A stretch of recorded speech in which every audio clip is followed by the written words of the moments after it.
ओम शांति, ओम शांति, ओम शांति। तो मीठे प्यारे बाप दादा की ड्रिल हम भाई कई बार सुनते हैं और हर 15 दिन में ऑलमोस्ट प्यारे बाबा की पधरावनी होती है।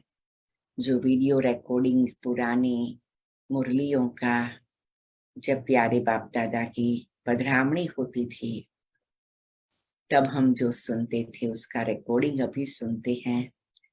लेकिन यही अनुभव होता है कि बाबा हमारे साथ है। तो ये एक बहुत मुख्य बात है, फंडामेंटल बात कहेंगे, बहुत जरूरी बात कहेंगे, बहुत आवश्यक बात कहेंगे हमारे आध्यात्मिक जीवन के लिए, ब्राह्मण जीवन के लिए। हम सभी भगवान को याद करते हैं, अपने को आत्मा समझने का प्रयत्न करते हैं, अपना जीवन ऊंचा बना रहे हैं।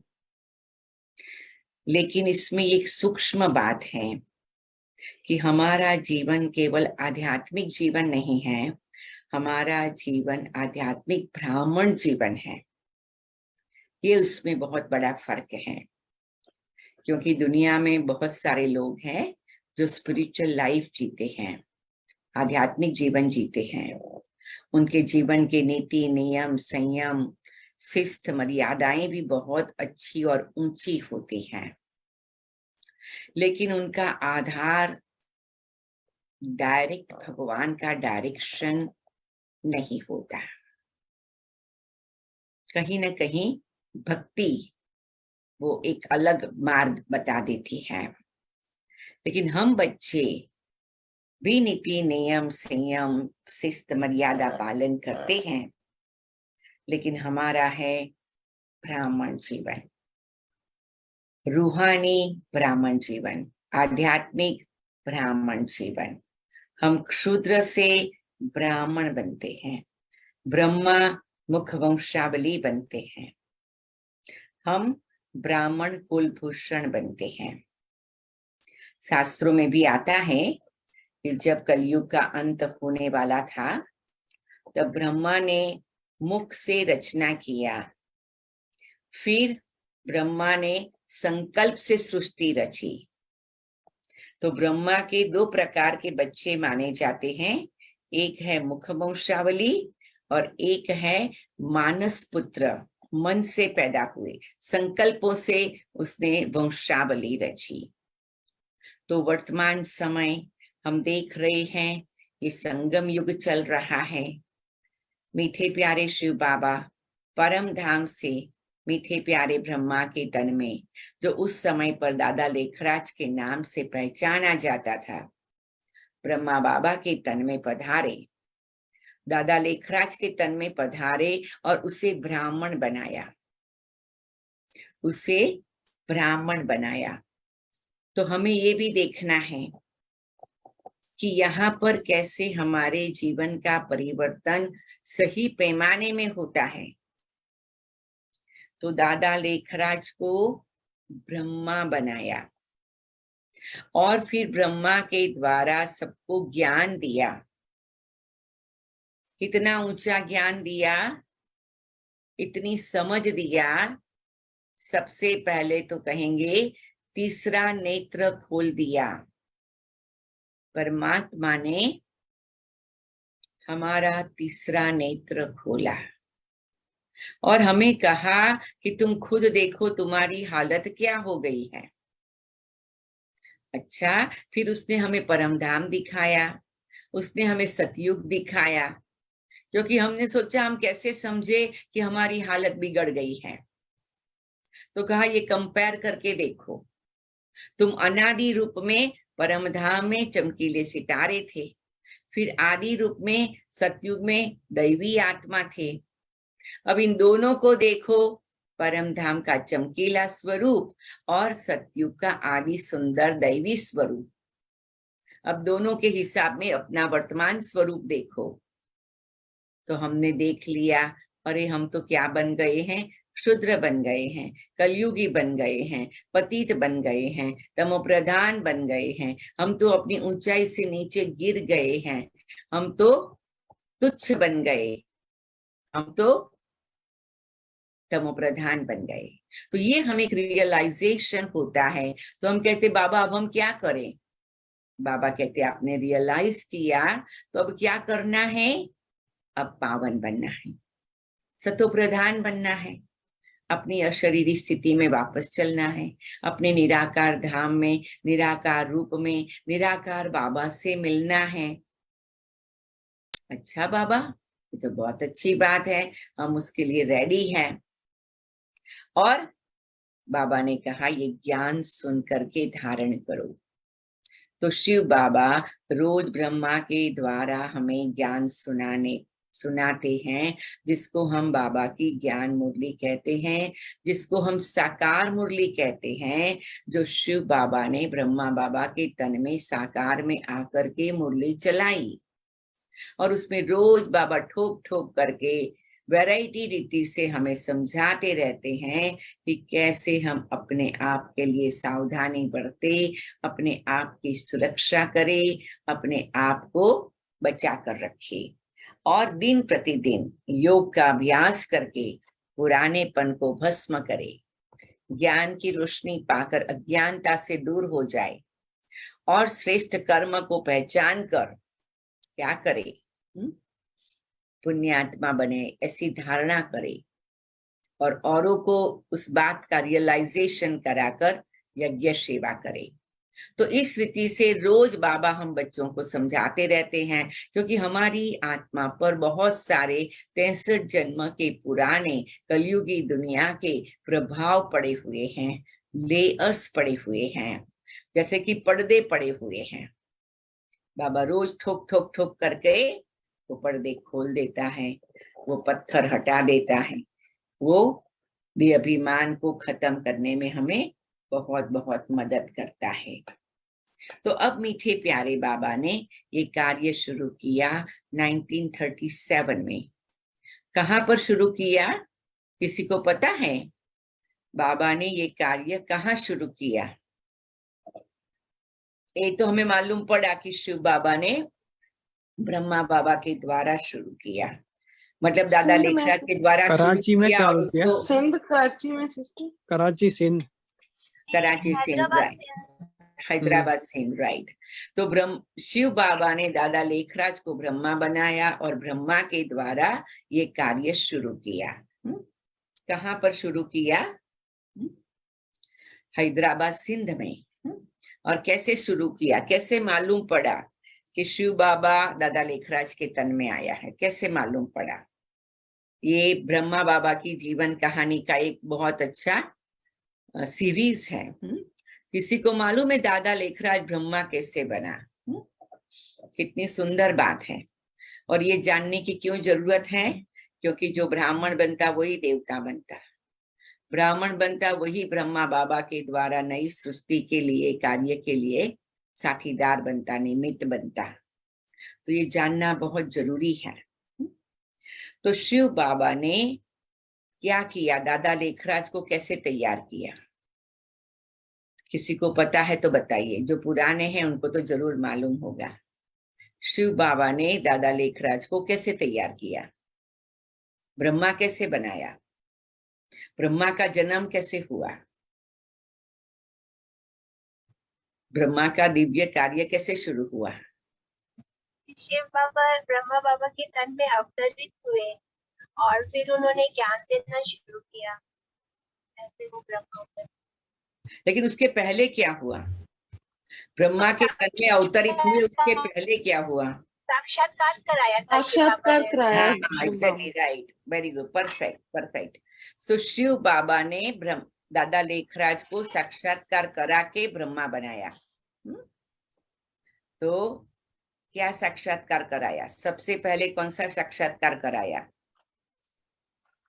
पहले विनाश का कराया सिस्टर, और बाद में नई दुनिया का। सिस्टर लाइट का कराया, पहले लाइट ही लाइट्स बाबा को दिखाई दिया पहले। विष्णु का कराया। हाँ, तो सबसे पहला साक्षात्कार हुआ विष्णु चतुर्भुज का, कि अहम चतुर्भुजम ततत्वम। तो सबसे पहले ब्रह्मा बाबा को मतलब दादा लेखराज को विष्णु का साक्षात्कार हुआ, चतुर्भुज का साक्षात्कार हुआ। बहुत सुंदर, बहुत तेजस्वी, बहुत प्रकाशित, बहुत ही निराला, बहुत ही मीठा, सुंदर, प्यारा, दिल में छप जाए ऐसा सुंदर रूप विष्णु चतुर्भुज का। और आवाज सुनाई पड़ी। क्या आवाज सुनाई पड़ी?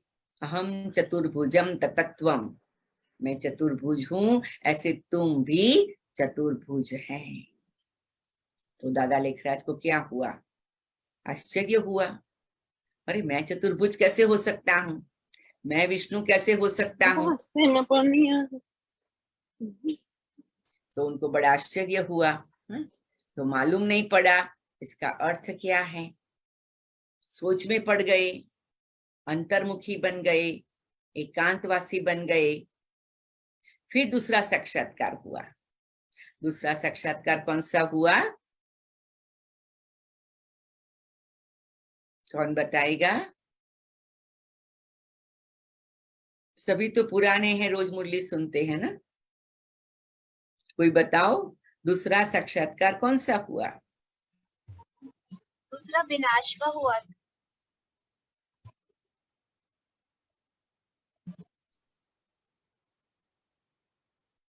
नहीं, विनाश का तो काफी बाद में हुआ। तो दूसरा साक्षात्कार हुआ कि सितारे आसमान से आ रहे हैं, धरती पर आते हैं और राजकुमार राजकुमारी बन जाते हैं। आसमान से सितारे आए, धरती पर आए, राजकुमार राजकुमारी बने और एक सुंदर दुनिया दिखाई पड़ी, सतयुगी दुनिया। और आवाज सुनाई पड़ा। क्या आवाज सुनाई पड़ा? तुझे ऐसी दुनिया बनानी है।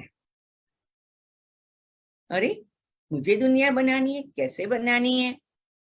कुछ समझ में नहीं आया। फिर दादा लेखराज ने क्या किया? अपने गुरुओं का संपर्क किया। फिर मुझे ऐसा आवाज आता है, ऐसा दिखाई देता है, क्या रहस्य है उनका? गुरु कहे हमको तो पता नहीं है, तुम तो बहुत एडवांस स्थिति का अनुभव कर रहे हो, तुम तो बहुत आगे का देख रहे हो, हमारे में तो कोई ऐसा अनुभव नहीं हो रहा है। तो दादा लेखराज को हुआ ये क्या मेरे को हो रहा है, सबको तो नहीं हो रहा है। क्यों? क्योंकि शिव बाबा को अवतरित होना था, शिव बाबा को अपना कार्य करना था, तो साक्षात्कार करा के उसको प्रिपेयर करते थे। फिर बाबा ने क्या किया?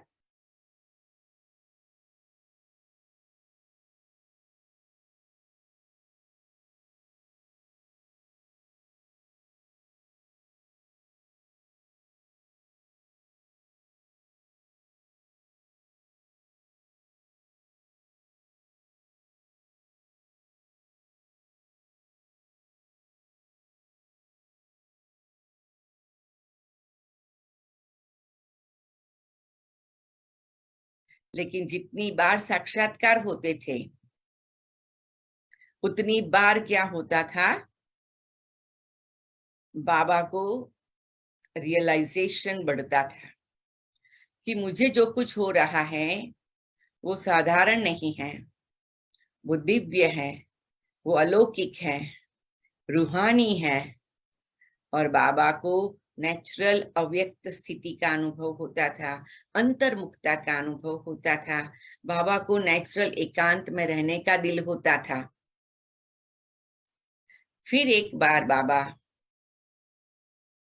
अपने मित्र के पास बनारस गए थे। वहां क्या हुआ? बहुत बड़ी कोठी थी बनारस की। अभी भी कोई भाई बहने हैं, उन्होंने जाके वो मकान देखा है। तो एक दिन रात को बाबा नींद से जाग गए और फिर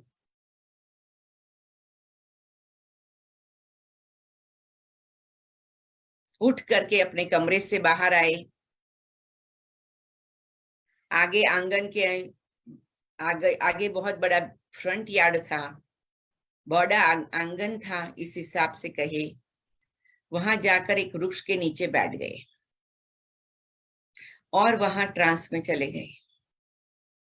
दादा लेखराज को कुछ पता नहीं है मुझे क्या हो रहा है, लेकिन एक प्रोसेस हुआ, एक ट्रांजिशन हुआ, अंदर से नए ब्रह्मा का जन्म हुआ, होने का एक प्रोसेस हुआ नहीं, लेकिन होने का एक प्रोसेस हुआ। फिर क्या हुआ? ट्रांस में उन्होंने देखा विनाश का दृश्य। उस समय एटम बम क्या है किसी को पता भी नहीं था, तो उन्होंने कहा आग के गोले आसमान से गिर रहे हैं और चारों ओर हाहाकार, विनाश हो रहा है, आग लगी है, कहीं बाढ़ आई है, कहीं अर्थक्वेक हुआ है, कहीं पेड़ के पेड़ खींच के जा रहे हैं, लोग के लोग मर करके जा रहे हैं।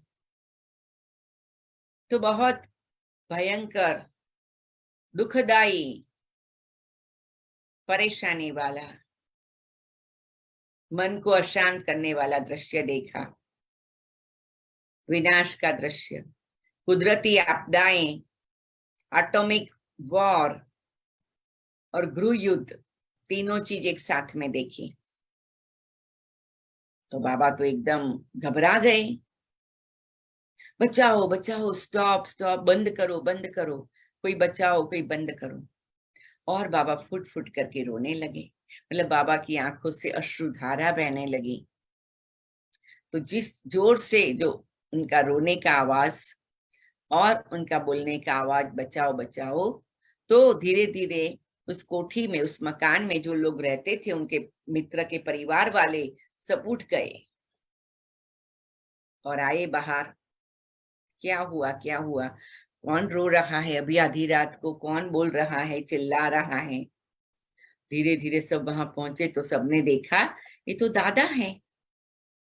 तो सब तो आश्चर्य में पड़ गए, क्योंकि बाबा की पर्सनालिटी बहुत स्ट्रांग थी, हमेशा निर्भय, निडर, अचल अडोल रहने वाले थे, कितनों के आंसू पोंछने वाले, कितनों को रोते हुए हंसाने वाले, कितनों को सुख देने वाले, ऐसे हमारे दादा लेखराज थे।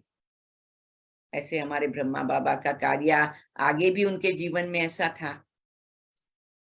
तो फिर क्या हुआ कि सबने कहा दादा आप ठीक हो? तो उन्होंने कहा यहाँ सब कुछ ठीक है। तो कहा हाँ। तो उनको लगा कि मुझे कोई साक्षात्कार हुआ है। तो कईयों ने कहा कोई आपको बुरा सपना आ गया होगा, चलो आप पानी पी लो, कमरे में जाओ, आराम करो। तो फिर बाबा कमरे में तो चले गए, आराम तो करने लगे, लेकिन जैसे जैसे उनके मन और बुद्धि पर ये कोई दिव्य प्रकरण शुरू होने वाला है, divine chapter is going to start, something special होने वाला है, ऐसी अंदर ही अंदर उनको फीलिंग आने लगी। तो वो एकांत में बैठते थे, अंतर्मुख रहते थे और कई बार दीवारों पर चित्र बनाते थे, पॉइंट ऑफ लाइट आत्मा है, सुप्रीम पॉइंट ऑफ लाइट परमात्मा है, फिर सृष्टि का चक्र है। तो उस समय पर जो भी बाबा उनको टच कराते, उनके वो चित्र बनाने का ट्राई करते थे। फिर वो वापस हैदराबाद सिंध आ गए, क्योंकि बाबा का बिजनेस था, बड़ी दुकान थी, कारोबार था, वो तो कलकत्ता में था, लेकिन पुरखों का मकान कहो या जो भी पूर्वजों का, वो वहां हैदराबाद सिंध में था। तो बाबा का काफी आना जाना रहता था। तो फिर बाबा हैदराबाद सिंध में आ गए। फिर बाबा जो कुछ बोलते थे, किसी को भी मिलते थे, तो उनको कुछ नवीनता लगती थी, उनको लगता था दादा में कुछ दूसरी प्रकार का ही, हाई क्वालिटी का कुछ तेज आ गया है, कुछ ऐसी एनर्जी आ गई है। तो कोई को क्या साक्षात्कार भी हो जाता था। फिर बाबा ऐसे भी अपने घर में सत्संग करते रहते थे, तो लोग सत्संग के लिए आते थे, जैसे 11 के दिन, पूर्णिमा के दिन कथा करते थे, गीता पाठ पढ़ते थे, सब आते थे, बैठते थे, भजन करते थे, भोग लेके प्रसाद लेके जाते थे। लेकिन अब जैसे उनको आवाज में आने का अच्छा नहीं लगता, औरों को भी अच्छा नहीं लगता, तो सभी साथ में बैठ के कभी ओम धुनी करते, कभी क्या करते, लेकिन एक प्रकार का मेडिटेशन करते। लेकिन अभी भी इतना पता नहीं था कि ये जो हो रहा है वो क्यों और कैसे हो रहा है। फिर एक दिन उनके घर उनके गुरु आए हुए थे, तो सत्संग चल रहा था, गुरु कहानियां बता रहे थे शास्त्रों की और अच्छी बातें सुना रहे थे। तो अचानक बाबा उठ गए। अब बाबा की एक डिसिप्लिन थी, शिस्त थी कि मैं कभी भी कोई भी प्रकार के सत्संग में चल रहा हो तो उठूंगा नहीं। लेकिन यहाँ बाबा उठ गए, जो कि समय के प्रमाण भी अनुकूल नहीं था और उनकी पर्सनालिटी के प्रमाण भी अनुकूल नहीं था। तो बाबा उठ गए और अपने कमरे में चले गए। फिर कुछ देर हुई तो आए नहीं बाबा वापस। तो अब बाबा की जो लौकिक युगल थी जशोदा माता, उनको थोड़ी चिंता होने लगी कि क्या हुआ है। तो उन्होंने ब्रिजेंद्र दादी, जो बाबा की लौकिक में डॉटर इन लॉ थी, बाबा के बड़े बेटे की बहू थी, तो जसोदा माता ने उनको भेजा, तुम जाकर के देखो क्या हुआ है बाबा को। तो ब्रिजेंद्र दादी गई तो वो भी वहां ही खड़ी रह गई। फिर जशोदा माता ने सोचा जरूर कोई बात है, नहीं तो ये क्यों कहाँ खड़ी रह जाएगी। वो भी आए, वो भी खड़े रह गए। क्यों, क्या हुआ कि बाबा एक कमरे में बैठे थे और वो दो कमरे की खिड़की भी आधी खुली थी, दरवाजा भी आधी खुली था, जो अब कोई देख सकता था। तो उस समय पर वो कमरा चारों ओर गोल्डन रेड प्रकाश वाला हो गया था। आप कोशिश करके विजुअलाइज करो गोल्डन रेड प्रकाश। और उसमें ब्रह्मा बाबा की, मतलब दादा लेखराज की प्रकृति में जैसे कोई हीरा चमक रहा हो, कोई दिव्य शक्ति एकदम सूक्ष्म में लेकिन जैसे चमक रही हो और चारों ओर उसका ये प्रभाव है, ऐसा महसूस हुआ। तो वहां आवाज सुनाई पड़ा, ज्ञान स्वरूपम शिवोहम शिवोहम, प्रकाश स्वरूपम शिवोहम शिवोहम, प्रेम स्वरूपम शिवोहम शिवोहम। तो इस प्रकार का आवाज सुनाई पड़ा। जैसे ही सबने आवाज सुना, यशोदा माता और ब्रिजेंद्र दादी दो ही जन थे वहां पर, तो उनको लगा ये तो कुछ नवीन बात है। आनंद स्वरूपम शिवोहम शिवोहम, ऐसे करके 3-4 ऐसे शिवोहम के, मतलब मैं परमात्मा शिव, जो ज्ञान का सागर, प्रेम का सागर, पवित्रता का सागर, आनंद का सागर तुम्हारे में प्रवेश करता। तो उस दिन से जैसे ब्रह्मा बाबा के तन में शिव बाबा की पधरामणी हुई। और फिर तो बहुतों को बहुत प्रकार के साक्षात्कार होने लगे, कई प्रकार की ज्ञान की बातें शिव बाबा ब्रह्मा बाबा के मुख से सुनाते थे, ब्रह्मा बाबा के लिए भी नई होती थी। और फिर वो सिलसिला चला, बहुत सारे उसमें पार्ट ऑफ द पैकेज, बहुत सारे ड्रामा के सीन आए। लेकिन हम थोड़ा फास्ट फॉरवर्ड करते हैं। तो फिर क्या हुआ कि बाबा ने, जो बाबा का ज्ञान है उसमें हमारा लक्ष्य क्या है, हमारे लक्ष्मी नारायण बनना है, संपूर्ण बनना है, देह से ही देह के अभिमान से मुक्त होना है, परमात्मा की नजरों में समाना है और अपना सतयुगी जीवन के संस्कार भी तैयार करने हैं। तो ये हमारे ब्राह्मण जीवन का लक्ष्य है। तो धीरे धीरे, उस समय तो किसी ने ऐसा ब्लैक एंड व्हाइट लक्ष्य नहीं बताया था भी तुम्हें देवी दुनिया बनानी है, सतयुग बनाना है, लक्ष्मी नारायण का राज्य लाना है, ऐसे ऐसे आवाज बाबा को आते रहते थे। लेकिन बाबा तो हर समय सोचता था क्या करूं क्या करूं। तो एक बार उनके गुरु ने उनको कहा था कि कोई दिव्य शक्ति तुम्हारे द्वारा कुछ कार्य करा रही है, तुम करते जाओ। तो बाबा ने नक्की कर लिया था कि मुझे जो ऐसा लगेगा मैं करता जाता हूँ। तो बाबा करते गए और धीरे धीरे फिर पता किया, शिव बाबा ने बताया यही ब्रह्मा है जो नई सृष्टि की रचना में मददगार और साथीदार, भागीदार और जवाबदार निमित्त हैं। तो इस रीति से कलयुगी दुनिया से निकलना और सतयुग में जाना, ये जो एक आखिरी क्रिया है, उसका सबसे बड़ा रोल कौन प्ले करता है? शिव बाबा के साथ ब्रह्मा बाबा। तो इस रीति से रोज बाबा की मुरली चलती थी, शिव बाबा ब्रह्मा बाबा के तन में आते थे, ज्ञान की मीठी बातें सुनाते थे। उसकी भी एक अपनी कहानी का सेशन है, लेकिन सार में फिर ये हुआ कि 18 जनवरी को 1969 को हमारे मीठे प्यारे ब्रह्मा बाबा अव्यक्त हो गए। कल भी सबने वीडियो में देखा था कैसे दादी ने सब अव्यक्त होने वाली आत्माओं को भी लाइट माइट दिया। तो इस रीति से प्यारे बाबा अव्यक्त हो गए। ब्रह्मा बाबा से संपूर्ण ब्रह्मा बन गए, फरिश्ता ब्रह्मा बन गए, सूक्ष्म शरीरधारी, चमकीले प्रकाशधारी अव्यक्त ब्रह्मा बाबा बन गए। लेकिन शिव बाबा का ये नियम है कि मैं इस सृष्टि पर सभी आत्माओं को साकार रूप में आकर उनका कल्याण करूं।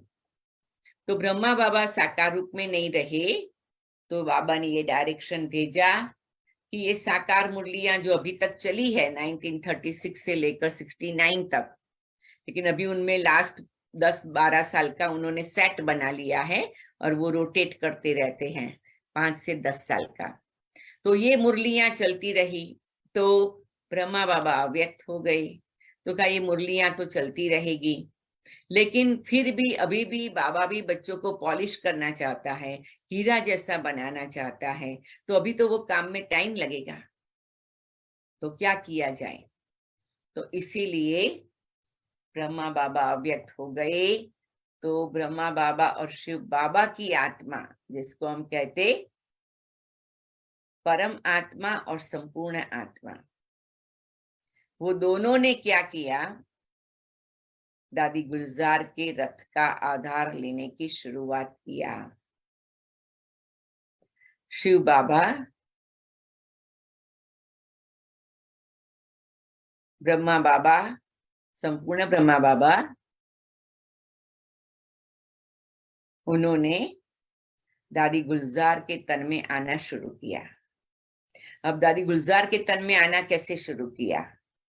तो ये एक बीच की बहुत अच्छी एक एपिसोड है जिसको कहेंगे कि शिव बाबा जब ब्रह्मा बाबा के तन में प्रवेश किया 1936-1937 में, और ब्रह्मा बाबा अव्यक्त हुए 1969 में, तो उनके बीच में बहुत सारे वैरायटी सुंदर निराले एपिसोड्स हुए ब्राह्मण जर्नी के, ब्रह्मा बाबा के भी और बाबा के बच्चों के भी।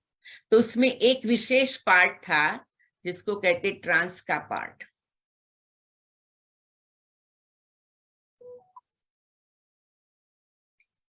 तो उसके बारे में मैं बताऊं आपको कि ट्रांस का पार्ट क्या था, कि उस समय पर जब बाबा मेडिटेशन कराने बैठते थे, तो शिव बाबा की पधरावनी उनके तन में होने के कारण उनके सामने जो बैठे हुए होते थे वो अशरीरी बन जाते थे, वो देह सही देह की दुनिया से न्यारे हो जाते थे, वो उपराम हो जाते थे, वो आकाश से परे कहाँ चले जाते थे, जिसको ट्रांस कहा जाता है।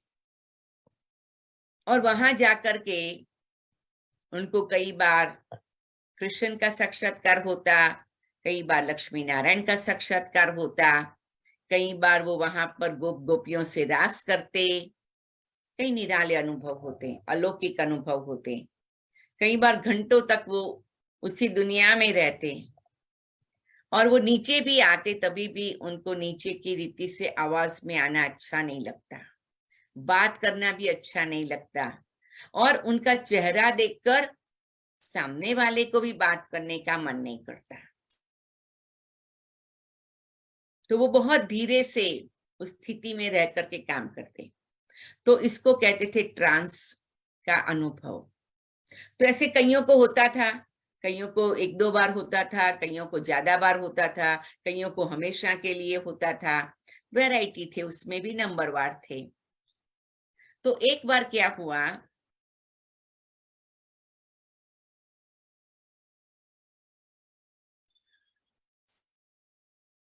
गुलजार दादी जो कि 9-10 साल की उम्र थी उनकी, जो अपने मम्मी और मौसी के साथ यज्ञ में आए थे, तो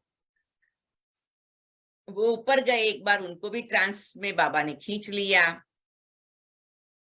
लेकिन उनको कृष्ण नहीं दिखाई पड़ा, लक्ष्मी नारायण नहीं दिखाई पड़ा, गोप गोपियां नहीं दिखाई पड़ी।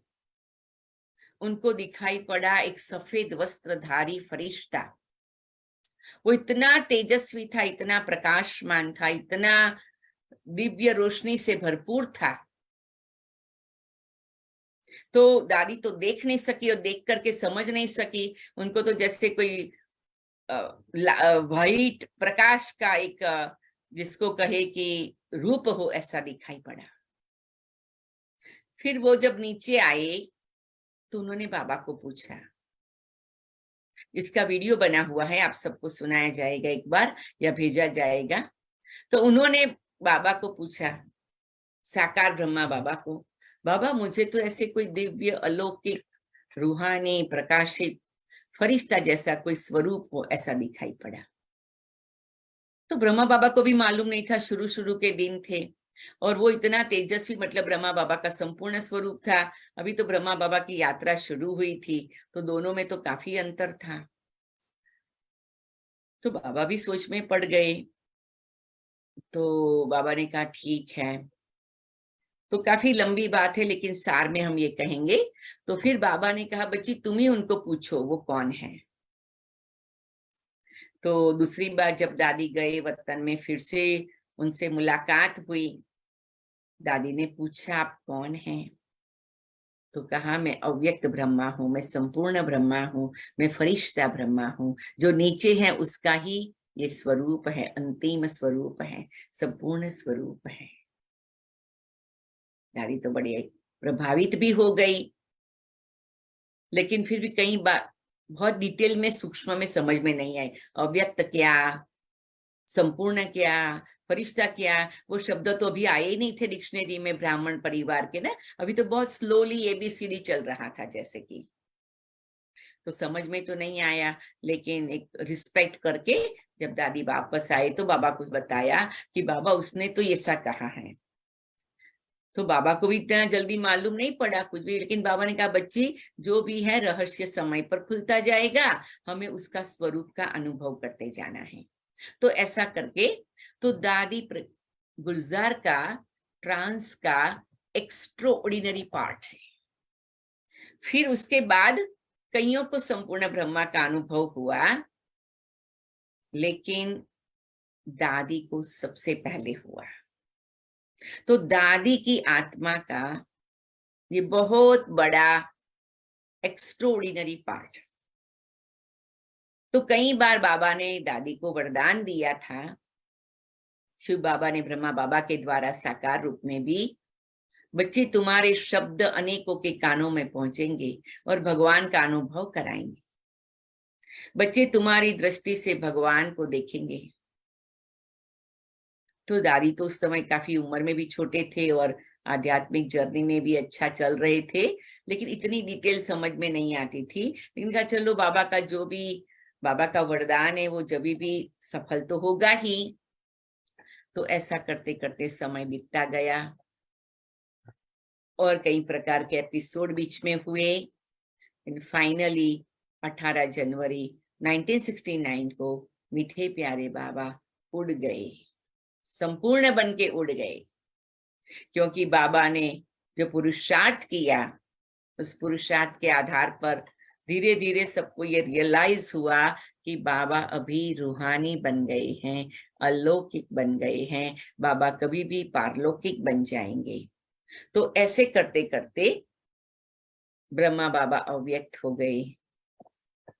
तो आगे क्या होगा, बाबा कैसे बच्चों को मिलने आएंगे, जो नए बच्चे हैं उनको भी बाबा को मिलना है, जो साकार ब्रह्मा बाबा को नहीं मिल पाए, और वो बच्चे हैं जो अभी सेवा कर रहे हैं, बाबा के यज्ञ को चलाएंगे, उनको भी मार्गदर्शन की आवश्यकता है, उनको भी गाइडेंस देना है। तो शिव बाबा ने कहा, मैं और संपूर्ण ब्रह्मा हम दोनों आत्माएं नीचे आएंगे, और उसके लिए गुलजार दादी का रथ चुना गया। क्यों? क्योंकि वो बहुत पवित्र थे, बहुत श्रेष्ठ थे, बहुत महान थे। तो इसीलिए 18 जनवरी को, क्योंकि यज्ञ में ये नियम है, जब भी कोई देह त्याग करता तो उसके निमित्त फिर भोग लगाया जाता। तो पहले तो ये सब बातें पता नहीं थी, उस समय तो बाबा अव्यक्त हुए तो सबको बुलाया गया मधुबन में, और फिर फाइनली सब तरफ की यात्रा करा करके बाबा का अग्नि संस्कार बाबा के कॉम्प्लेक्स में ही किया।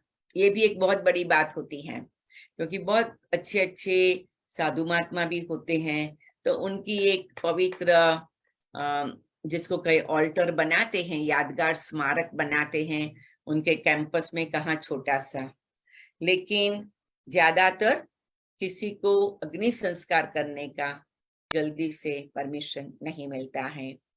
लेकिन ड्रामानुसार भाइयों ने मेहनत किया, सबको समझाया कि तो ब्रह्मा बाबा शिव बाबा का रथ, उनको हम जनरल स्मशान गृह में ले जा करके अग्नि संस्कार नहीं कर सकते, नहीं करेंगे।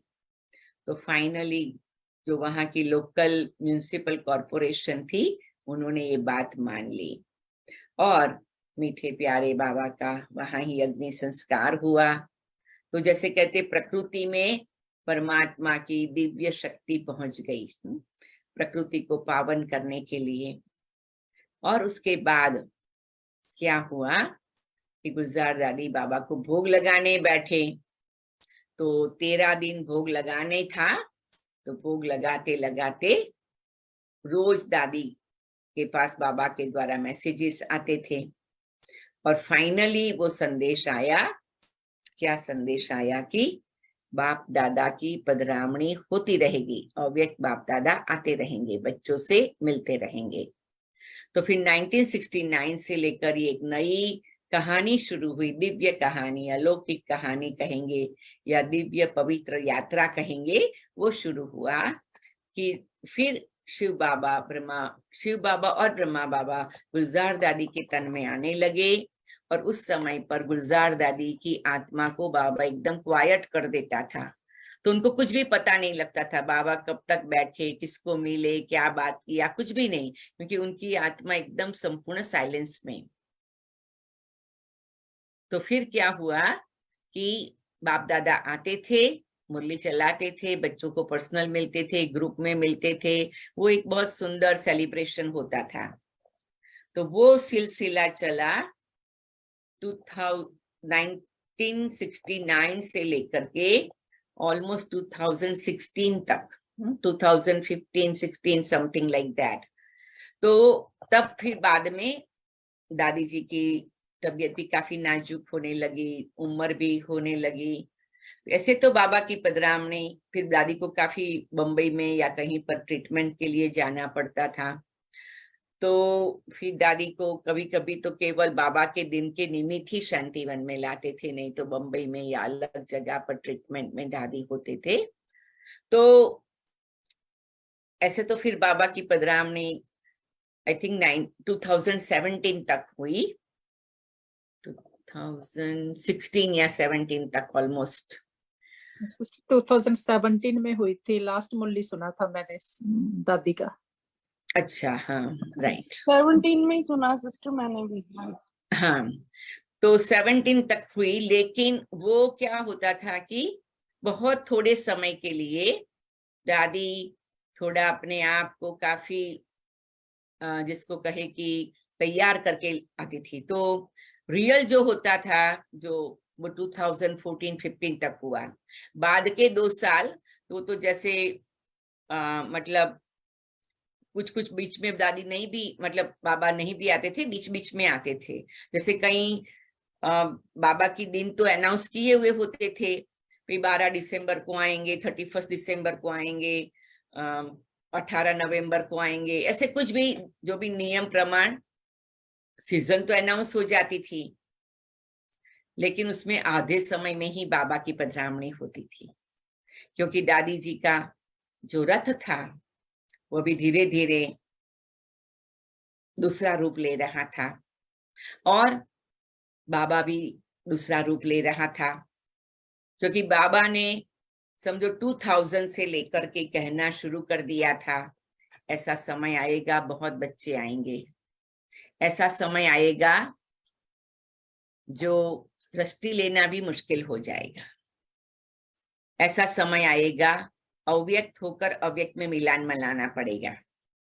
तो इस रीति से बाबा इशारा दे रहे थे पिछले ऑलमोस्ट 10 सालों से, और विशेष करके जब दादी प्रकाश मणि की तबीयत थोड़ा नाजुक हुई 2004-2005 से, फिर दादी की जर्नी पर 2 साल चली, 2007 में फिर फाइनली दादी अव्यक्त हुए।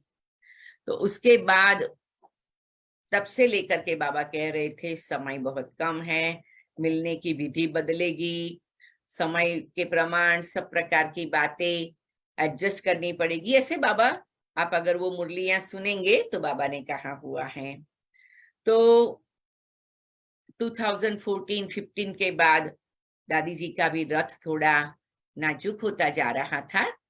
तो उसके बाद कभी ऐसा होता था कि दादी एक मुरली, एक सीजन के एक मुरली के लिए आए, फिर दूसरी मुरली के टाइम दादी अहमदाबाद या बंबई में होते थे, तो फिर उस समय पर रिकॉर्डेड मुरली चलाते थे। तो उस समय साकार में अव्यक्त रूप का अनुभव करने का पार्ट जैसे कि पूरा हो गया था। तो 14-15 के बाद ऐसे हुआ कि जैसे 10 दिन बाबा का आने का सोचा हो तो 5 बार बाबा आते थे, ऐसे होता था। और उसमें भी बहुत कम समय बाबा बैठ सकते थे, मतलब दादी जी बैठ सकते थे, तो बाबा बहुत कम समय के लिए आते थे। जैसे 2011-12 उसके बाद ऐसा हो गया था बाबा केवल 4 घंटा आते थे, लेकिन ऐसा हो गया फिर 3 घंटा, फिर 2 घंटा, फिर 1 घंटा, और एक बार तो ऐसे हुआ कि बाबा की पधरामणी जैसे बहुत शॉर्ट टाइम के लिए हुई, क्योंकि दादी जी के रथ को देखते हुए। तो समय बदलता गया और फिर 2017 में तो दादी बंबई गए, तो फिर दादी वहां ही रहे 3-3.5 साल तक, और तब फिर केवल रिकॉर्डेड मुरलियां सुनते हैं। तो तब से लेकर के बाबा की जो मुरलियां अभी तक चली, उस समय जो रिकॉर्डिंग कर लिया, वो रिकॉर्डिंग के प्रमाण ही बाबा की मुरलियां चल रही है, जो हम सभी सुन रहे हैं। लेकिन जितना हम आत्माभिमानी होकर ये अनुभव करते हुए सुनते हैं कि शिव बाबा परम धाम से सूक्ष्म वतन में ब्रह्मा बाबा को लेकर के संपूर्ण ब्रह्मा बाबा, अव्यक्त ब्रह्मा बाबा और परमात्मा शिव बाबा, सर्वशक्तिवान शिव बाबा, दोनों की आत्मा दादी गुलजार के तन में पधारती है हम बच्चों से मिलने के लिए। इसीलिए उसे अव्यक्त बाप दादा कहा जाता है। जैसे रोज साकार मुरली में भी हम कहते हैं, मीठे मीठे सिकिल हृदय बच्चों प्रति मात पिता बाप दादा का याद प्यार। तो ये एक बहुत निराली यूनिक बात है ब्रह्मा कुमारी संस्था की, कि बाप दादा दोनों की पधरामणी होती है, और हम बाप दादा दोनों से मिलन मनाते हैं। हम केवल न शिव बाबा से, न केवल ब्रह्मा बाबा से, हम हमेशा बाप दादा से मिलन मनाते हैं। तो ये बहुत निराला सीक्रेट कहेंगे, ऐसी मीठी प्यारी बात है। तो इस रीति से दादी गुलजार के द्वारा बाप दादा हमें पर्सनल मिलते हैं, अनुभव कराते हैं। अभी केवल हम रिकॉर्डिंग सुनते हैं और देखते हैं। जैसे हम कहते हैं भी बाबा का दिन है, जैसे 16 तारीख को बाबा का दिन है, तो वो भी बाबा कहते जो जिसकी बुद्धि मेरे में लगी हुई है, जिसका मन और बुद्धि और चित्त, दिल और दिमाग अर्जुन की तरह मेरे में एकाग्र है, उनको मैं अभी भी अनुभव कराता हूँ।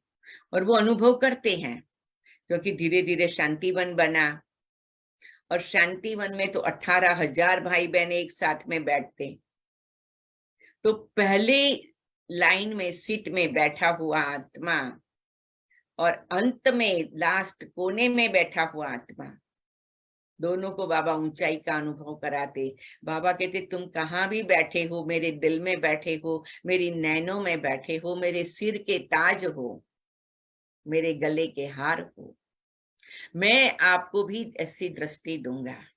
और कई बार अव्यक्त मुरली चलाते चलाते बाबा कहते बच्चे पीछे वाले सुन रहे हैं, पीछे वाले हाथ ऊंचा करे, मतलब बाबा की नजर सब जगह पर।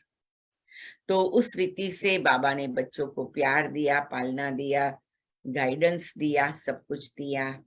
और फिर दादी गुलजार 3 साल लगभग रहे बंबई में, और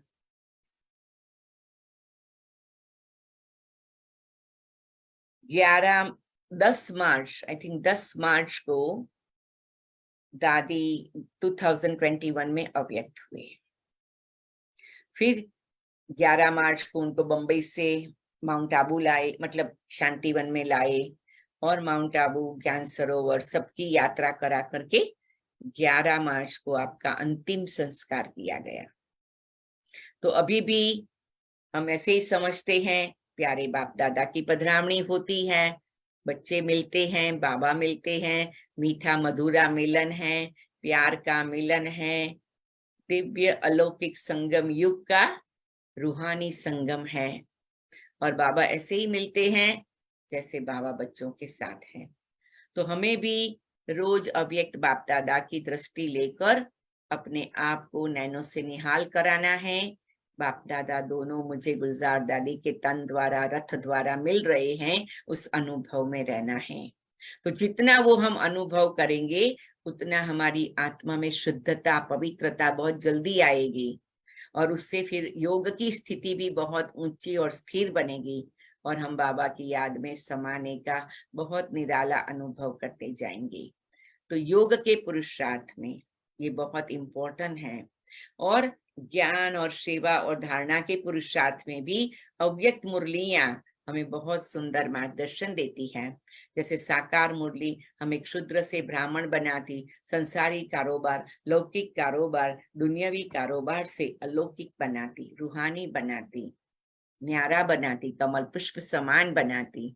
ऐसे अव्यक्त मुरलियां, हम ब्राह्मण तो बन गए, अब हमें क्या बनना है?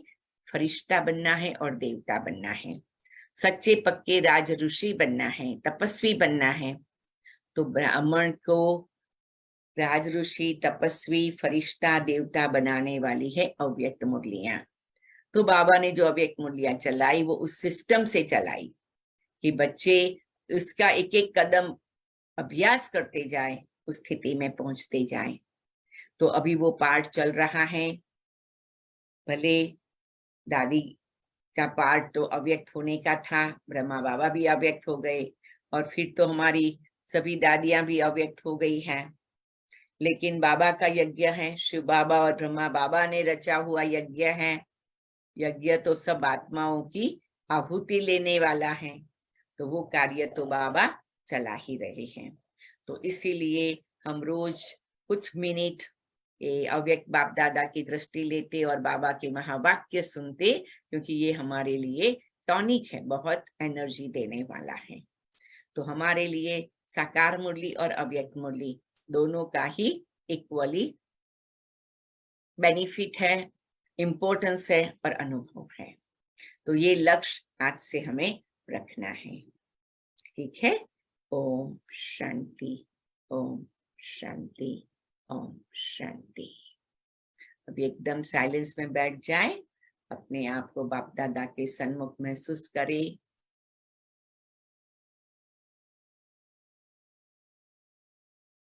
ज्योति स्वरूप का अनुभव किया।